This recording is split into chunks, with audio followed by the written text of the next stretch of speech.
The question is, when might climate change slow down? And this is a really important one. Climate change from human pollution will take a very long time to stop. CO2, also known as carbon dioxide, is one of the main causes of climate change. For the CO2 to dissipate out of our atmosphere would take about 300 to 1,000 years.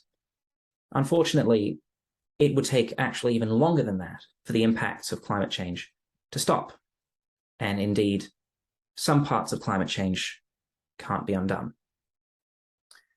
There's, interestingly also, a slight delay between the emissions we're making right now and the impacts on our climate by several decades. So even if all emissions were to end today, things would continue to heat up for the next 20 or 40 years. That's a very grim picture. But once we've accepted that, we can also see the importance of reducing our emissions.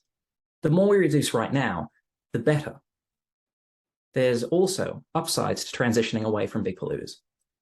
We call these co-benefits. Even if the Earth won't cool in our lifetimes, the changes we need to make to reduce climate can help us lead healthier and happier lives. Eating locally grown, ethically sourced food, spending less time on the road, more green spaces, and more walkable cities are just some examples of lifestyle benefits we could experience in our lifetimes as part of this transition away.